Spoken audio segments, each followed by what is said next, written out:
गणपति बप्पा मोरया, मंगल मूर्ति मोरया, ये आवाज, ये जयकारा हम सबने सुना है। खासकर गणेशोत्सव के टाइम पर तो हर तरफ गूंजता है। हाँ बिल्कुल, पंडालों से लेकर घरों तक, विसर्जन यात्राओं में, मतलब माहौल बन जाता है इससे। सही कहा। लेकिन वो जोश में ना हम शायद रुक कर सोचते नहीं कि भाई ये मोरया शब्द क्यों जोड़ते हैं हम गणपति बप्पा के साथ। सिर्फ गणपति बप्पा ही क्यों नहीं कह देते? ये बहुत अच्छा सवाल है और अक्सर लोग इसे बस परंपरा मानकर दोहराते हैं। तो चलिए आज इसी पर एक डीप डाइव करते हैं।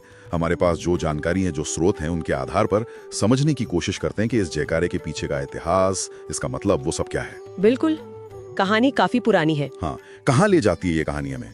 शायद महाराष्ट्र? हाँ बिल्कुल, हमें चलना होगा आज से लगभग 600-700 साल पीछे, मतलब समझ लीजिए 14वीं-15वीं सदी का समय। अच्छा। और जगह है पुणे के पास चिंचवड़ नाम का एक कस्बा। चिंचवड़, सुना इसके बारे में? यहीं पर एक बहुत महान गणेश भक्त हुए थे। हाँ। संत मोरया गोसावी। संत मोरया गोसावी, हाँ। इनका नाम तो गणपति बप्पा के साथ जुड़ा ही है।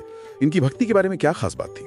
उनकी भक्ति असाधारण थी, मतलब ऐसी निष्ठा थी कि वो रोजाना, आप सोचिए, रोजाना चिंचवड़ से पैदल चलकर मोरगांव जाते थे। रोजाना मोरगांव तक? हाँ, और मोरगांव इसलिए खास है क्योंकि वहाँ अष्टविनायक गणपति में से जो पहले गणपति है ना, मयूरेश्वर गणपति, हाँ। उनका मंदिर है। ओह, पहले अष्टविनायक के दर्शन के लिए रोज इतनी लंबी यात्रा? सालों साल तक। ये उनकी तपस्या थी, उनका समर्पण था गणेश जी के प्रति। ये कोई मामूली बात नहीं थी। ये तो कमाल का समर्पण है। और फिर वो कहानी आती है कि गणेश जी खुद उनसे मिलने आए, उनसे प्रसन्न होकर। हाँ, वही सबसे प्रसिद्ध कथा है। कहते हैं कि उनकी इस अटूट भक्ति को देखकर, उनकी तपस्या से प्रसन्न होकर स्वयं गणेश जी उनके सामने प्रकट हो गए। अरे वाह। हाँ, और सिर्फ प्रकट ही नहीं हुए, उन्होंने संत मोरया को एक वरदान भी दिया। वरदान? क्या वरदान था वो? गणेश जी ने कहा, मोरया, तुम्हारी भक्ति ने मुझे जीत लिया है। आज से तुम और मैं अलग नहीं है। तुम्हारा नाम हमेशा मेरे नाम के साथ जुड़ेगा। क्या बात है, मतलब भगवान ने अपने भक्त को अपने नाम के साथ जोड़ लिया हमेशा के लिए। हाँ, उन्होंने कहा तुम मुझसे अभिन्न हो। ये तो सच में अद्भुत है। आमतौर पे हम भगवान का नाम लेते हैं, पर भक्त का नाम इस तरह भगवान के नाम से जुड़ जाए, ये बहुत खास है। बिल्कुल। तो क्या यहीं से ये जयकारा बना, गणपति बप्पा मोरया? एग्जैक्टली, यहीं से। इसमें गणपति बप्पा के साथ उनके परम भक्त मौर्य गोसावी का नाम हमेशा के लिए अमर हो गया। तो ये सिर्फ एक जयकारा नहीं है, एक तरह से उस वरदान का प्रतीक है। बिल्कुल सही। और ये समझना भी जरूरी है कि ये सिर्फ नाम जोड़ना नहीं है, इसका एक गहरा आध्यात्मिक मतलब भी है। वो क्या? ये जयघोष हमें याद दिलाता है कि सच्ची गहरी भक्ति जो होती है ना, वो भक्त और भगवान के बीच की दूरी मिटा देती है। अच्छा। वो एक ऐसी अवस्था है जहाँ भक्त और भगवान एक हो जाते हैं, उनमें कोई भेद नहीं रहता। ये उस अद्वैत भाव का, उस एकता का प्रतीक है। मतलब भक्ति की पराकाष्ठा, जहाँ भक्त भगवान में ही विलीन हो जाए। हाँ, कुछ वैसा ही। भारतीय भक्ति परंपरा में ये कॉन्सेप्ट बहुत महत्वपूर्ण है। ये तो बहुत गहरा अर्थ है। तो ये हुई संत मोरया गोसावी वाली कहानी।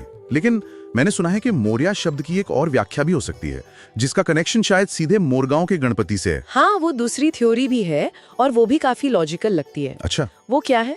उसका संबंध है मयूरेश्वर गणपति से। मोरगांव वाले गणपति। मयूरेश्वर?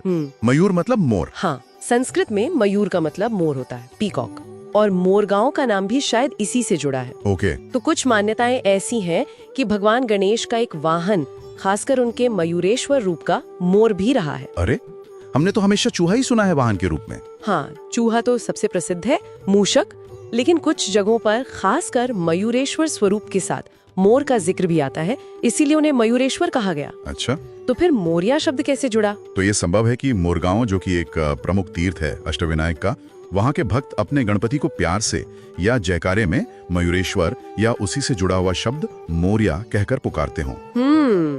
जैसे मयूरेश्वर से मोरया बन गया हो। हाँ बिल्कुल, हो सकता है ये वही का स्थानीय संबोधन रहा हो पहले, और फिर धीरे धीरे वो इतना पॉपुलर हो गया कि सब जगह फैल गया। एग्जैक्टली। मोरगांव की अहमियत देखते हुए ये बिल्कुल मुमकिन है कि वहाँ का जयकारा धीरे धीरे पूरे महाराष्ट्र में और फिर जहाँ जहाँ गणेश भक्त है वहाँ फैल गया हो। तो मतलब दो मुख्य थ्योरीज हैं, एक संत मोरया गोसावी की भक्ति वाली और दूसरी सीधे मोरगांव के मयूरेश्वर गणपति से जुड़ी हुई। हाँ, और देखिए, चाहे हम पहली कहानी को माने या दूसरी को, दोनों ही सूरतों में मोरया शब्द गणेश जी की भक्ति की गहरी जड़ों और उसके समृद्ध इतिहास की तरफ ही इशारा करता है। सही कहा, दोनों में ही भक्ति और भगवान से जुड़ाव का पहलू तो है ही। बिल्कुल।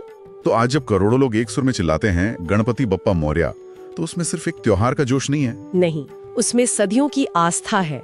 उसमें संत मौर्य गोसावी जैसे महान भक्तों की वो अमर कहानी की गूंज है। और भगवान और भक्त के उस अटूट रिश्ते की गूंज भी है। हाँ, ये एक विरासत है जो पीढ़ी दर पीढ़ी चली आ रही है। एक ऐसा सूत्र जो भगवान गणेश और उनके अनगिनत भक्तों को हमेशा के लिए जोड़ता है। ये दिखाता है कि भक्ति में कितनी शक्ति हो सकती है कि एक भक्त का नाम भगवान के नाम का ही हिस्सा बन जाए। सही। तो अगली बार जब भी हम ये जयकारा सुने या खुद लगाएं गणपति बप्पा मोरया, तो शायद एक पल के लिए सोच सकते हैं हाँ, कि इसमें सिर्फ भगवान का आशीर्वाद नहीं, बल्कि उनके एक महान भक्त की कहानी, उनके भक्ति की शक्ति और उस एकता का संदेश भी छिपा है। बिल्कुल, सार यही है, भक्त और भगवान का वो अद्भुत मिलन जहाँ कोई दूरी, कोई भेद बाकी नहीं रहता। गणपति बप्पा मोरया। मोरया। और यहाँ एक सवाल सोचने के लिए छोड़ जाते हैं हम सबके लिए। किसी भक्त का नाम देवता के नाम के साथ इस तरह जुड़ जाना, इतनी अभिन्नता से, ये जो अनूठी परंपरा है, क्या ये हमें भक्ति को, डिवोशन को दूसरे मजहबी या आध्यात्मिक संदर्भों में भी एक अलग नजरिए से देखने के लिए प्रेरित कर सकती है? सोचने वाली बात है।